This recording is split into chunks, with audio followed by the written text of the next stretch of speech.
नेतृत्वकर्ता हमारे राष्ट्रीय अध्यक्ष चिराग पासवान जी सिर्फ और सिर्फ भारतीय जनता पार्टी के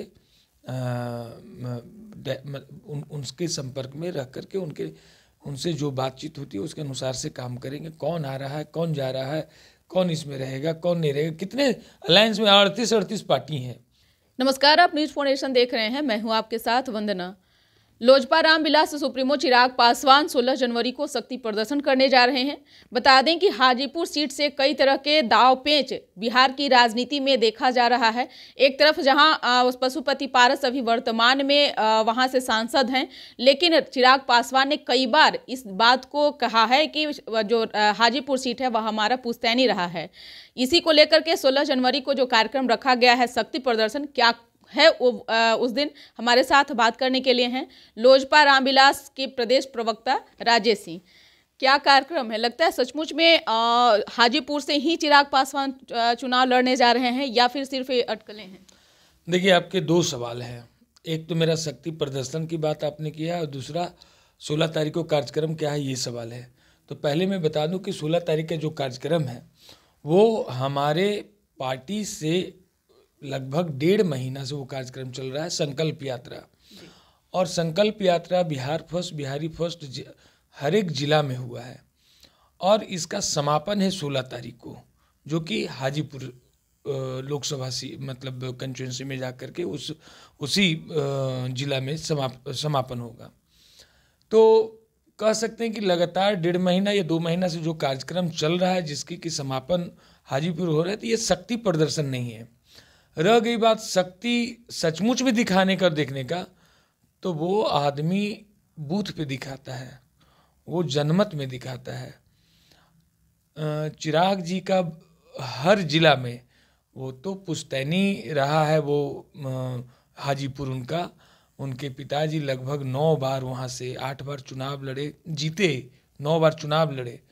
तो कहने का मतलब है कि वो जगह पे तो कोई बातचीत नहीं करनी है मुझे इस विषय को लेकर के कि हाँ उसमें कोई डाउट हम लोग नहीं रखते। लेकिन दूसरी बात हम आपको बता दें कि किसी भी जिला में चिराग पासवान जी जिस प्रकार से जाते हैं और एक फेस पे जिस प्रकार से पब्लिक टूट पड़ती है और इन्हें सुनने आती है, इन्हें देखने आती है, इनमें अपना विश्वास जताता है, इस बात को लेकर के हम सभी कार्यकर्ता बहुत कॉन्फिडेंट रहते हैं, बहुत आत्मनिर्भर फील करते हैं कि हम लोग इनको लेकर के अगर जो इसी प्रकार से मेहनत करते रहे तो आगे लंबी दूरी तय हम लोग करेंगे और हमारे नेता लंबी दूरी तय करेंगे। कहा यह भी जा रहा है कि उस मंच से बड़ा ऐलान जो है चिराग पासवान करेंगे क्या? देखिए, एक बात बताते हैं, चिराग पासवान जी सांसद हैं और लोक जनशक्ति पार्टी के राष्ट्रीय अध्यक्ष हैं।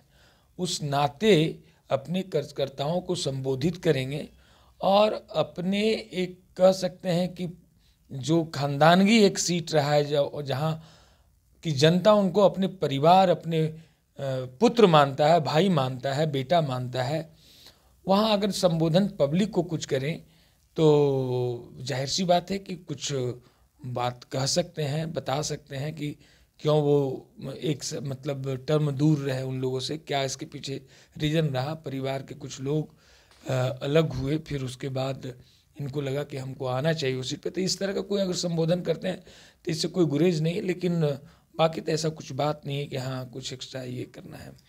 सवाल यह भी है कि कितने सीटों पर आप लोग फाइनल चुनाव लड़ेंगे? क्योंकि चर्चाएं अब ये चलनी शुरू हो गई है कि कहीं ना कहीं जब एनडीए का हिस्सा चिराग पासवान बने थे उस दौरान जो है मुख्य सीटों को लेकर के उन्होंने जो है एनडीए में नेताओं से बात किया था, केंद्रीय मंत्रियों से, उनके केंद्रीय नेता से उनकी बातचीत हुई थी।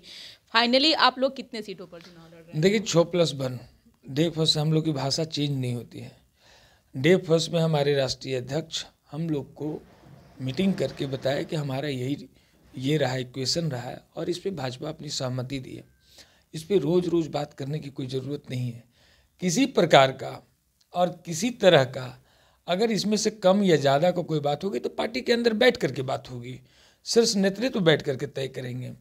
राष्ट्रीय अध्यक्ष जेपी नड्डा साहब या गृह मंत्री अमित शाह जी या हमारे राष्ट्रीय अध्यक्ष चिराग पासवान जी ये तय करेंगे स्टूडियो में राजेश सिंह तय नहीं करेंगे कि हम क्या करेंगे नहीं करेंगे। तो मेरी बात आप समझिए कि हम लोग का 6+1 का नीति और सिद्धांत पे बात भाजपा से अलायंस हुआ है, एनडीए में हम लोग साथ दिए और उसी पे हम लोग काम कर रहे हैं। गौरतलब हो कि हम 40 सीट पे मेहनत कर रहे हैं, हमारे लिए एक एक सीट महत्वपूर्ण है। ऐसा नहीं है कि हम जो 6 सीट पे लड़ेंगे बहुत मजबूत हैं और बाकी सीटों पे हमारे नेता वोट ट्रांसफ़र नहीं करा पाएंगे या लोगों को मदद नहीं करेंगे। हम हर एक सीट पे एकदम बहुत मजबूती से मेहनत किए हैं पिछले 2-3 सालों में और हमारे कार्यकर्ता बूथ स्तर पे काम कर रहे हैं। तो हम पिछले भी इंटरव्यू में आपसे कहे थे कि साल में ऐसा कोई कंस्टिट्यूंसी या कोई प्रखंड नहीं रहा होगा जहां मेरी पार्टी का कार्यक्रम नहीं हुआ होगा या उस कंस्टिट्यूंसी में हमारे चिराग पासवान जी नहीं गए होंगे। ऐसा बिहार का एक भी क्षेत्र नहीं रहा है। तो जाहिर सी बात है कि हम लोग जनता से जुड़ के रहे हैं, जनता के दुख और सुख में हम लोग काम आने का काम किए हैं। तो हम लोग को जाहिर सी बात है कि हम लोग को प्यार भी मिलेगा, हम लोग को सम्मान भी मिलेगा, मत भी मिलेगा। एक सवाल ये भी है कि जिस तरह से यह भी बिहार की राजनीति में खबरें चलनी शुरू हो गई है कि खरमास बाद कुछ राजनीति करवट लिया जा सकता है। अगर संजोग नीतीश कुमार एनडीए का हिस्सा बन जाते हैं तो फिर आप लोग कंप्रोमाइज करेंगे?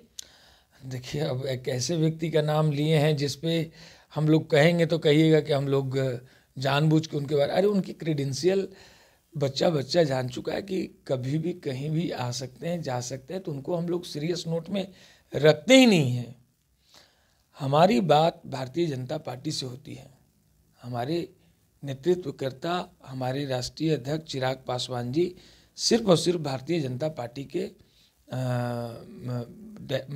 उनके संपर्क में रह करके उनसे जो बातचीत होती है उसके अनुसार से काम करेंगे। कौन आ रहा है, कौन जा रहा है, कौन इसमें रहेगा, कौन नहीं रहेगा, कितने अलायंस में 38 पार्टी हैं और कौन आ रहा है, कौन 38 में से फिर एगो चला जाएगा, तो उसकी चिंता जो वहाँ पे कन्वेनर हैं, जो राष्ट्रीय स्तर पे जो इसको देख रहे हैं वो करेंगे। हम बिहार के जनता के लिए कमिटेड हैं। बिहार फर्स्ट, बिहारी फर्स्ट के नेतृत्व और गाइडलाइन में हम लोग काम करने के लिए कमिटेड हैं। हमारे नेता का चिंता है कि बिहारियों को नंबर 1 पे कैसे पहुंचाएं, कौन से कल कारखाने लगवाएं, कौन से एजुकेशन सिस्टम को इम्प्रूव कराएं, कौन से एम्प्लॉयमेंट के लिए हम काम करें, ये हमारी चिंता का विषय है। और हम लोग इस पहलू पे काम कर रहे हैं, ना कि नीतीश कुमार आज महागठबंधन में है, कल एनडीए में आएंगे, नहीं आएंगे, रहेंगे मुख्यमंत्री, ना रहेंगे, पीएम मटेरियल है, नहीं है। We are not here to take him seriously.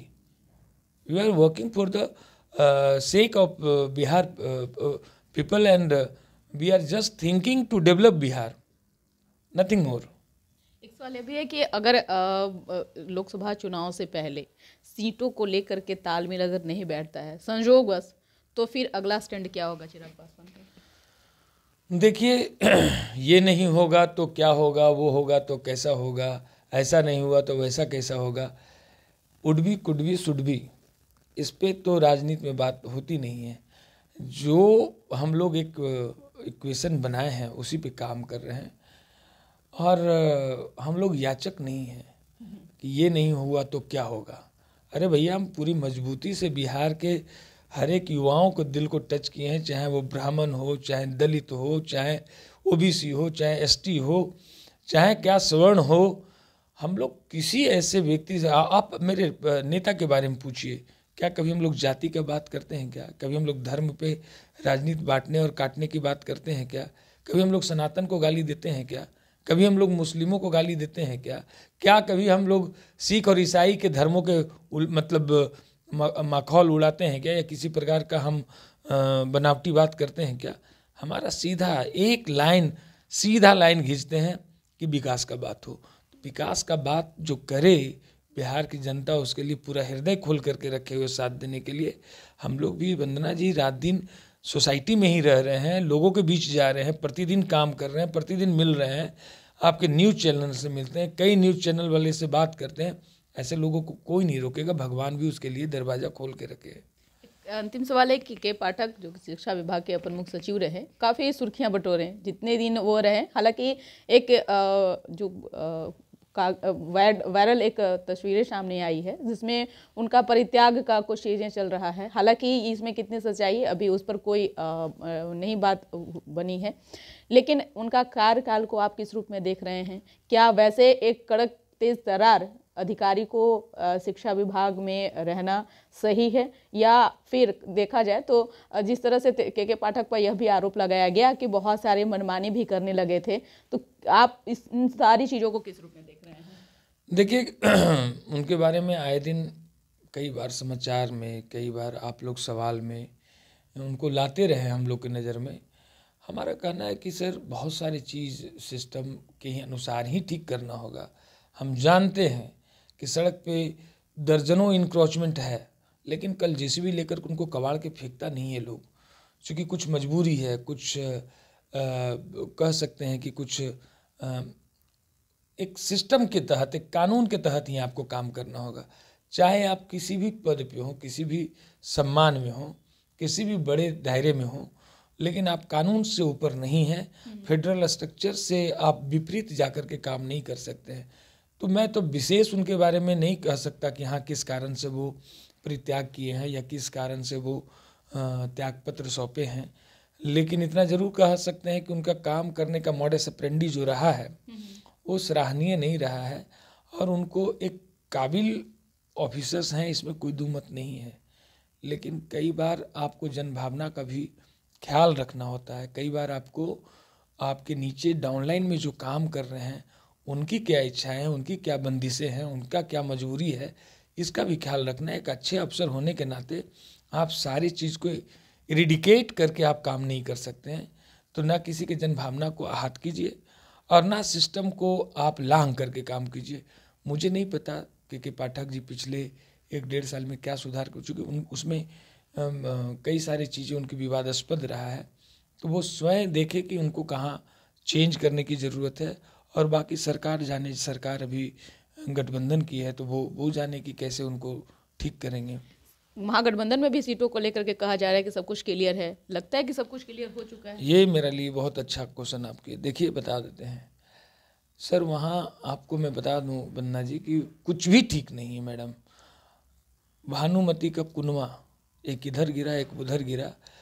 अगर नॉमिनेशन के डेट तक के भी उन लोग एक रह गए ना और सीट फाइनल कर लिए, तो आप जो कहेंगे मैं इसके लिए वेट लगा सकता हूँ। अरे सब स्वार्थी लोग हैं जो एक दूसरे के खिलाफ में लालू नीति से एक दूसरे के देखना नहीं चाहते थे। ममता बनर्जी, कांग्रेस और लेफ्ट एक दूसरे को देखना नहीं चाहते थे तीसरे को। कांग्रेस के मतलब कुकर्मों से जो आपका केजरीवाल का जन्म हुआ, दोनों अभी गलवहियाँ मिला करके दोनों बात कर रहे हैं। समाजवादी पार्टी और कांग्रेस के बीच में नूरा कुश्ती रोज हो रही है, और नरेंद्र मोदी को हराने के लिए सब एक होंगे।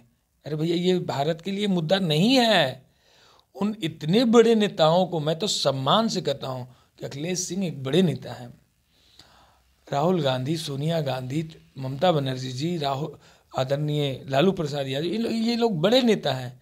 लेकिन ये पब्लिक को क्या एड्रेस कर रहे हैं कि हमको नरेंद्र मोदी को हराना है, भाजपा को हराना, यही एजेंडा पब्लिक को बता रहे हैं। भैया पब्लिक के लिए विकास का एजेंडा हो सकता है, महंगाई एजेंडा हो सकता है, आपको रोजगार देने का एजेंडा हो सकता है।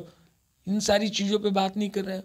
भारत तेज़ी से विकास करके, नरेंद्र मोदी जी कहते हैं कि हम इकोनॉमिकल रिफॉर्म्स करके भारत को तीसरी सबसे बड़ी बजट के देश बनाने जा रहे हैं और तीसरी बड़ी आर्थिक शक्ति बनाने जा रहे हैं। ये कहते हैं कि मतलब हमको नरेंद्र मोदी को रोकना है। कानून और कहते हैं कि संविधान खतरे में। अरे भैया उसी संविधान के शपथ लेकर के आप डिप्टी सीएम बने हुए तेजस्वी यादव जी। आप तेजस्वी जी कैसे आप सीटों का बंटवारा कीजिएगा? आप अयोध्या पे हमला करते हैं, और आपको अस्पताल बनाने की इतनी ज़रूरत थी तो आप बिहार में